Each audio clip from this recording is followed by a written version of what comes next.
Welcome to Down to Dunk. I'm your host, Andrew Schleck. We're part of the Athletic Podcast Network. Oh, man. I've sent out a call to the Down to Dunk boys. I don't know if anyone's joining me here, but I am hopping on here because the Thunder have traded Josh Giddey to the Chicago Bulls for Alex Caruso. Unbelievable. They do this ahead of the draft, so they have a much better idea of what direction they go in. They would make me surprised if they took another guard. But this is the end of an era for Josh Giddey and the Thunder. I have talked to sources close to the situation for a little while now, and this is not a shocker to me that Josh was traded. I think this was coming. I didn't know that it was going to come this soon. From what I understood, there were people that wanted this to happen soon. And here we are today. The Thunder add to their roster a player in Alex Caruso that is ready to win now. And I think that's probably like the most important thing. I got Jaymon here. What's up, Jay? What's up? Sorry if I sound terrible. I left my microphone at home, so here I am at work. You didn't get the word that they were trading Josh Giddey? You didn't know? Here's the funny thing is we were talking about this, not the Giddey trade specifically, but we're just talking about kind of when the NBA offseason really starts. And you're like, as soon as the finals are over. And I'm like, okay, well, surely maybe like, I don't know, a week later or 2 weeks later. And it's at the draft. I like 2 days later, it's like, I don't think this was coming, but like I didn't think this would happen this soon. I haven't had a chance. I know that you and Alex on Wednesday talked about Caruso specifically. We did. And I haven't finished it because it was a Sam Vecini length podcast. So I'm working through it slowly. But tell me real quick, just I want to hear kind of your thoughts on, and we can talk about the Giddey stuff. And I know we have a fry pod in the morning. We probably talk a little bit more about that. But yeah, tell me about like what should I as a Thunder fan expect about what Caruso brings to this team? Yeah, I mean, he brings toughness. He's obviously a really good shooter. There's a lot to like about him. He's been somebody that a lot of teams have been after. You know, when you think about the Boston Celtics and the kinds of players that they've acquired that can shoot, pass, dribble, defend, he's one of those guys. And he's low usage. So he's not a player that's going to take a lot of shots from your core guys. He's actually going to accentuate them. Now, the only thing is, like, they have a lot of 6'5" and smaller guards on the team that play big roles for them. So I think that is pretty interesting. From what I understand, the 12th pick and the Bulls pick are not involved in this trade, or people are wondering like what is and isn't included in this trade. From what I understand, there's no picks. This is just Caruso for Josh Giddey, a pretty clean deal for the Thunder, unless something comes out afterwards. But from what I gather, this is just the Thunder get to keep their 12th pick. They add to the versatility of their roster. Caruso is entering in the last year of a deal. For next season, he makes $9 million, which doesn't really it doesn't hurt the Thunder all that much. They take on a little bit of money from what Josh was paid, but you add a very significant piece to your roster, and you start to shape what it could be like a championship level team. This is a guy that tons of teams were after, and we're offering multiple firsts. You know, teams are offering the Bulls 2 first-round picks for him, and so I think it's fine value for Giddey. I think you could look back in a couple years, depending on what happens with the Thunder and Giddey, and think like maybe the Thunder didn't get enough for Josh, because I think like he could be going to a situation that could fit him a little bit better. But this gives the Thunder somebody. I mean, he's definitely in the top, like coming off the bench, I would assume. But enters this team as like one of their like 5 or 6 best players on the team, like pretty easily. And has a history of shooting it. You know, he's won a championship with the Lakers and has been one of the better players. I mean, he made all defense. So now you have basically like 3 6'5" and smaller guards that can really help you. This is a tremendous get. I got to go get on the phone. Will you talk for like 5 minutes? Yeah, I don't have a ton to add to this. I think it's a huge addition. Obviously, part of that is the reality that you have a guy who wasn't going to get playoff minutes and showed that he didn't get playoff minutes against the Dallas Mavericks. And there were positive things about Giddey, but he was never going to be the fullest version of himself. We talked about that all season as part of the podcast. And so to replace him with a guy like Alex Caruso, who has just got a proven track record and incredibly successful player. A lot of people were talking about him around the kind of defensive player of the year, even conversation, because he's that good. He's never going to get there because he was on the Bulls, but just that kind of dogged defender. I am intrigued, and I know we'll see this kind of shake out through the rest of the season or the rest of the offseason. I wonder for both Chicago and Oklahoma City, and I'll let Andrew kind of jump on this a little bit here in a minute, but is what does this look like as far as the beginning of, like, is this, I know that the report from Woj, which is directly sourced by somebody within the organization, the Bulls, is that they're looking for a playmaker since Lonzo Ball is never going to ever be healthy again. So they feel like Just going to make that position. But I do wonder if I was a Bulls fan, what I would hope is that this is the beginning of a kind of transition downward as far as maybe either preparing for a little bit of a tank or rebuilding the roster in a way that makes a little more sense on one direction. And I don't think they have the tools or the resources to get there. But for Oklahoma City, more specifically, I do wonder if this is something that is a precursor for how they're going to obviously draft next Wednesday, but also what other moves could be on the horizon. This is a move where Sam is saying, because we were talking about Giddey, is maybe it's a first round pick or another kind of thing like that down the line. But in the end, this is a win now move for the Oklahoma City Thunder that ultimately doesn't impact their bottom line. And I don't know, it's pretty astonishing that this is the get without having to give a pick away. Actually, to get Caruso is pretty shocking. So I don't know. It's a great move for Oklahoma City, and the Thunder fan base should be pretty enthused as part of this. Yeah. So I'm going to go into the comment section while Andrew's on the phone, and then I'm going to step away when he gets back here in a second. Anybody got any questions? Or let me see. We've got a super chat from El Sombra Reggio 7. I lost my job last week, but Alex Caruso is such a good upgrade. B+ move. What a good pickup. Anybody have any other thoughts? What do we got here? Great deal for both teams. Aaron Cornish says that. Don Beckham, thanks for getting Paul George next. I would say no. Is Andrew going to cry about the trade? No, Andrew's been looking at this, and actually some of this has been sourced. Is he knew that this was probably on the horizon, talking to different parties connected to both of them. So, yeah, it's good for Giddey. It's a huge deal for Giddey. And somebody asked about the money. I'm not the money expert here, but it is one of those things that they don't need to make the money work because they have tons of cap space. And so they could take, and I couldn't tell you exactly what Giddey's contract was in his final year, but it wasn't far off from Caruso's $9 million.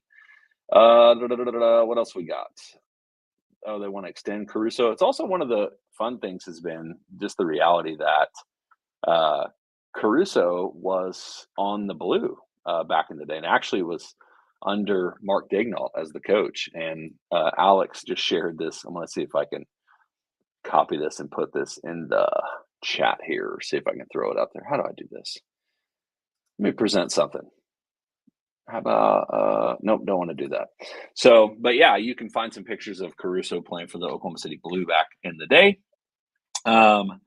Yeah, and I do think Gumby mentioned this, is what is the I still think it doesn't fix the fact that you're a little too small, but to run out a lineup of Dort, Shea, Caruso, Chet, and J-Dub, that is brutal defensive lineup for another team.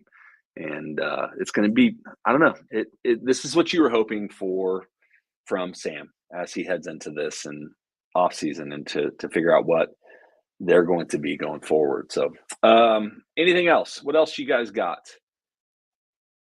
See, Lockie Walsh, I just disagree with that. He says, for right now, Caruso makes sense or makes us better, but I honestly thought Giddey's value would be higher than just a straight up. I actually personally think this is kind of shocking that they didn't have to give up a pick to get Caruso.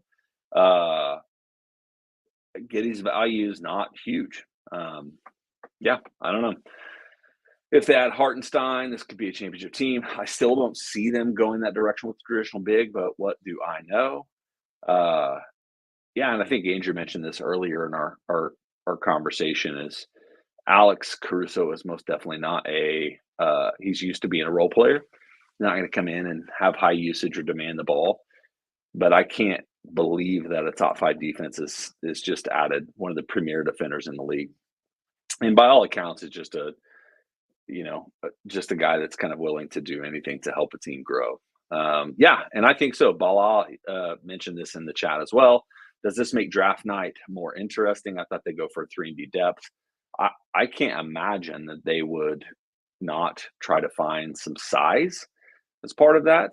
Maybe I'm crazy to assume that, and I don't know if that means they could trade back and get a De'Ron Holmes, who I kind of like, or I feel like Filipowski's kind of fading out of a lot of people's status, their draft status, where they have him kind of marked in the lottery. And then on top of that is, they're not going to move up. I couldn't see them in a billion years taking Zach Edey. Donovan Clingan is even in conversations at the number 1 pick. So it would make sense to maybe go up there and get Holmes or something like that. I ultimately don't think Eric Allen asked this question as it doesn't mean anything for Dort. The organization loves Dort. Mark loves Dort. I think it's just adding one more key piece to this conversation. All right, what else we got? Shaq Edey, come on down. I don't think so, nor do I hope so. Shaq Edey again. I feel conflicted about y'all calling him Shaq Edey. I know it's mostly a joke, but being a longtime Shaq fan, and I can't imagine what Shaq would do to Zach Edey. Can he rebound? Yeah, sure, a little bit. Hartenstein would be a dog for us. This is OKC's Derek White. I actually like that comp. That's pretty good. Not quite as ball dominant as Derek White is, or much of a point guard. Great trade for both sides. And Andrew is almost back. Andrew. Hi, sorry. I held the fort down, but Thank I'm going to go too. Okay. I got to get on. I got to go on with the rest of my day. I set it up, man. I said, this is perfect. And I do want to hear, as I'll take this off the air a little bit. So what do you think this does to impact the Thunder's draft strategy next Wednesday night? Oh, yeah. I think that I just don't see how you take a guard at this point. I think that you're going for some kind of forward, or you're draft a big. I think that's where this goes. So, yeah. I mean, I just don't think, there's not any room for it. I think a pretty interesting point to me is how this affects Chet and even a guy like Cason Wallace, in that, like, you needed the ball to be in Josh Giddey's hands for this to work. And, like, the reason that he's not here anymore is because it obviously wasn't working. But now those possessions need to go to somebody else. And they'll go to guys like Chet, and they'll go to Cason Wallace, and they'll go to J-Dub. Because Caruso, they needed to find players that complemented what they do. The only thing I wish Caruso was 6'8". That's the position that I still think they need the most. But the fact that you brought in another player that just complements what Shea, J-Dub, and Chet do, and that you can throw him out there, he's going to defend. He can defend guys that are a little bit bigger than him. He can shoot it. He can handle a little bit. But he's a low usage all-star, I just can't shake the feeling that, like, this is a little bit like when the Spurs got Derek White. Not the Spurs, the Celtics got Derek White from the Spurs, where it's like, that guy's perfect. Like, he fits exactly what you want to do. And so this is about as good as you could get for Josh Giddey, because our friend in the show, Sam Vecini, talked about how he could be, how he could be dealt for like the 26th pick, and you look at, like, this, other people thought he should get one that's higher than that.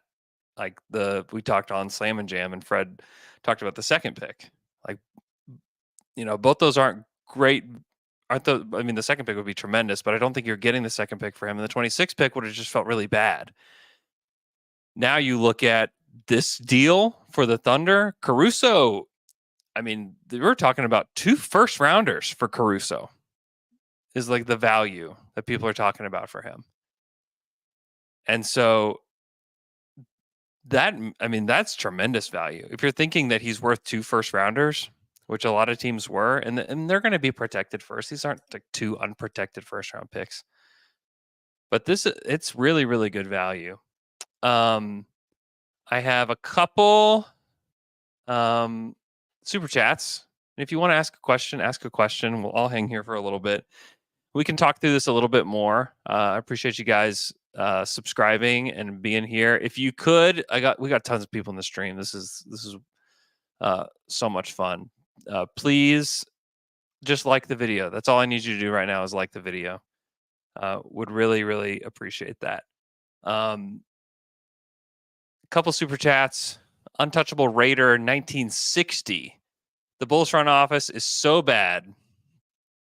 Giddey is someone you don't want in your locker room. He's trouble. The Lakers didn't even want him. Wish the best for Alex Caruso. The Thunder love Josh Giddey. They do. It just became very obvious that this was not the place where he was going to spread his wings. And if you're going to trade somebody, if you're going to trade Josh for somebody, I think this is about as good as it gets. Like I said, the value of Caruso is tremendous around the league. The fact that he was even available is pretty lucky for the Thunder that they're able to get him. El Sombra Reggio 7. I lost my job last week, but Alex Caruso is such a good upgrade. B+ move. What a great pick me up. Sorry about your job, El Sombra Reggio, but hang in there, man. I think it's a really nice move for the Thunder.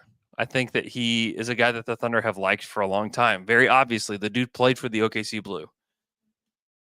They obviously had a ton of interest in Alex Caruso. He ends up going to the Lakers. He ends up winning a title.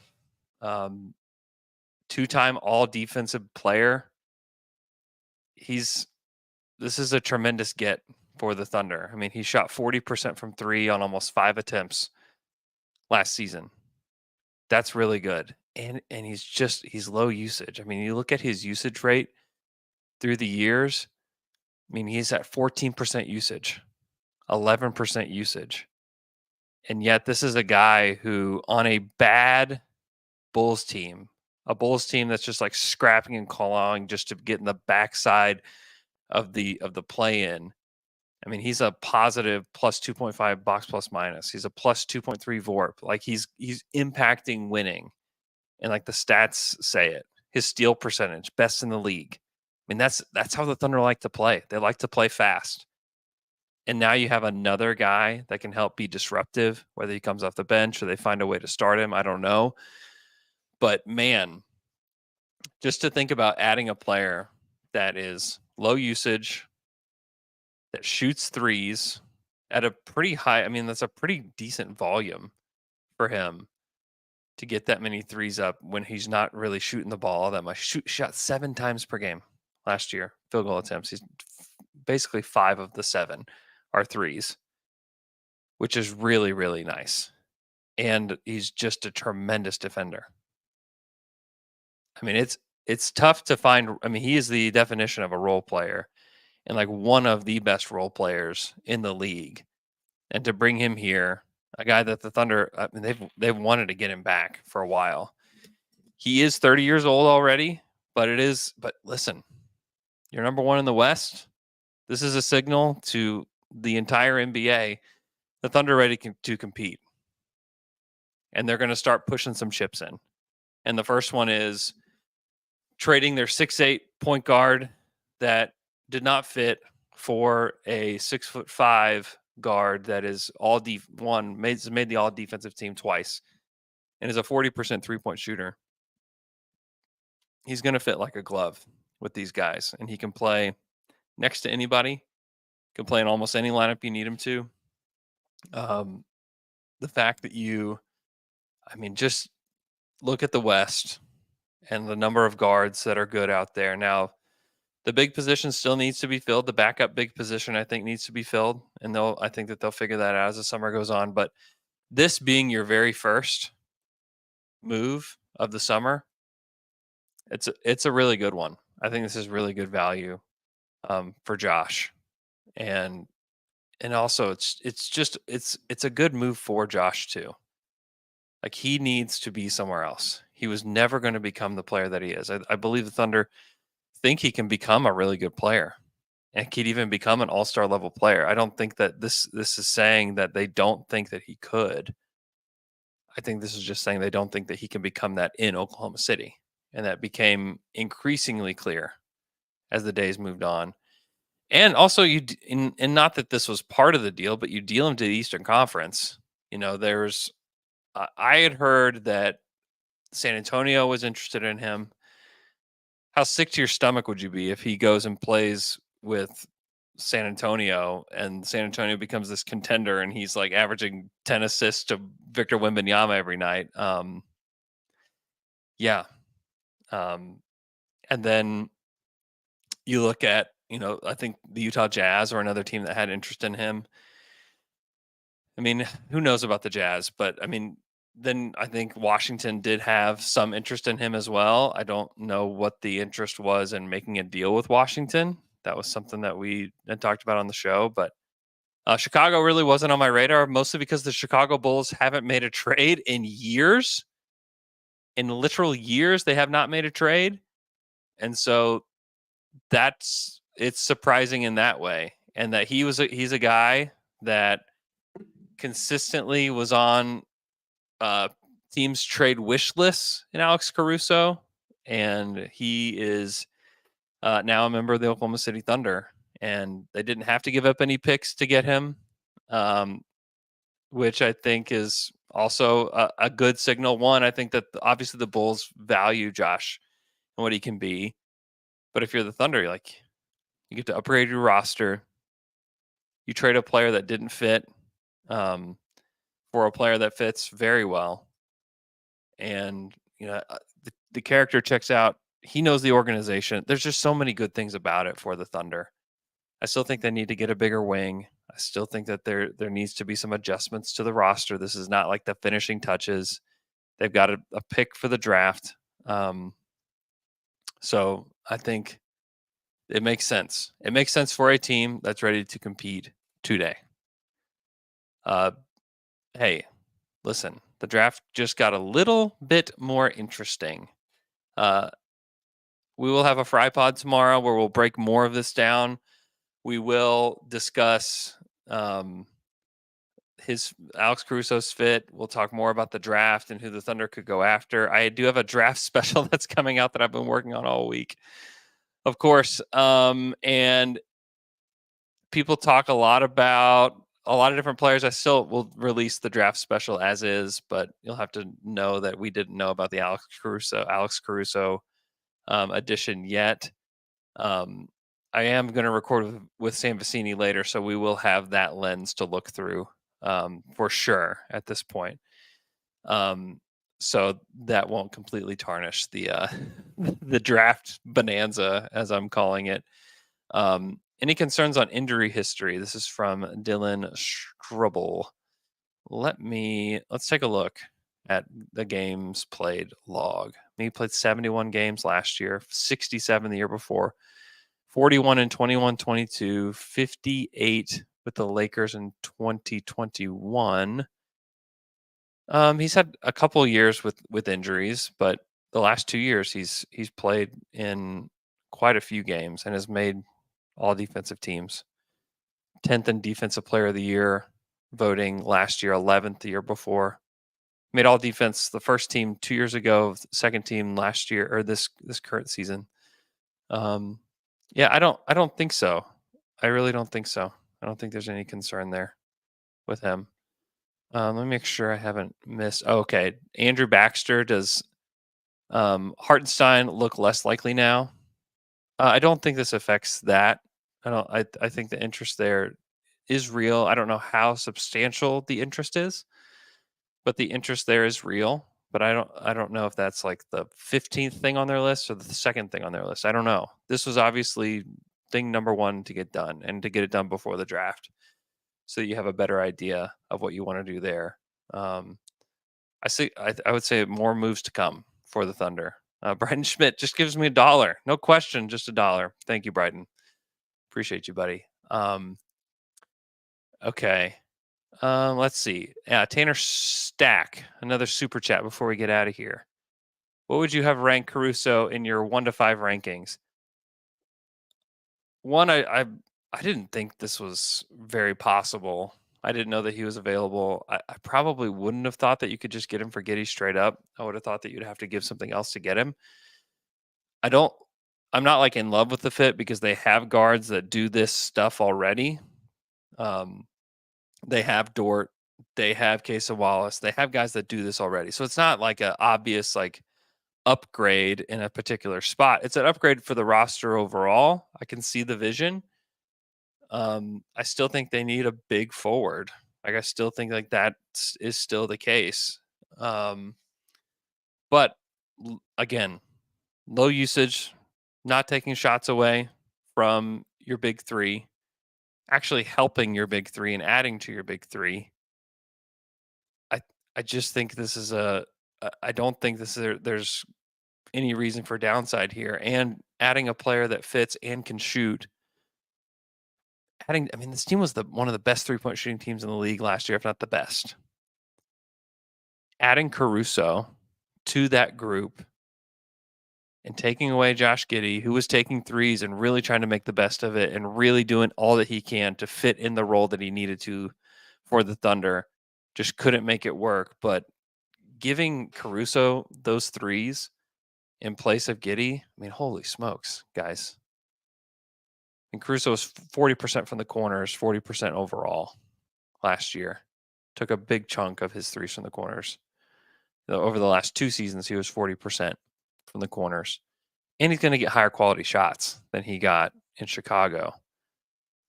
You can, if you have any Chicago Bulls fans in your life, I can tell you the Chicago Bulls fans are pretty unhappy. Some Bulls fans would say things like that Caruso is the reason that they loved watching the Chicago Bulls, And so Thunder fans, you're going to love this guy. He's going to be a fan favorite. He gives 1,000% effort, crazy steals, threes. I think like this is a really, really interesting one. Let's see. Anything else from the chat before we go? Serial grade on this trade. It's like a probably because you got like serious value for Josh. Like that's serious value. If teams are willing to trade 2 first-round picks for him, serious value. So it's Cinnamon Toast Crunch, honestly. I would have probably thought that you'd have to include like a future first and Giddey to get him. And now you just get him straight up. And you get to keep your pick. So it's really good value for OKC. So thanks so much for tuning in. Please hit the like button. Would really appreciate that. If you're not subscribed, go ahead and do that as well. If you are a Thunder fan listening to this and listening to us for the first time, would very much appreciate you guys joining us at the Jones Assembly on next Wednesday night to watch the draft with us. Would just love it. Would very much appreciate it. Thanks so much for tuning in. Hope everybody's doing great. Tomorrow morning, 6 a.m.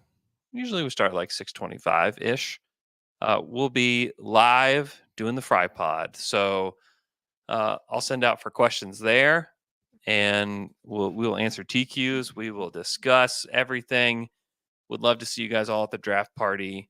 Look out for that draft bonanza. I'm either going to drop it over the weekend or perhaps on Monday. I haven't decided yet. So please tune in to that as well. I put a ton of work into it. We do talk a lot about guards. I would be surprised if they went with a guard in the draft now. But who knows? I don't know. Thanks so much for listening. Appreciate you guys. And we'll talk to you guys again tomorrow.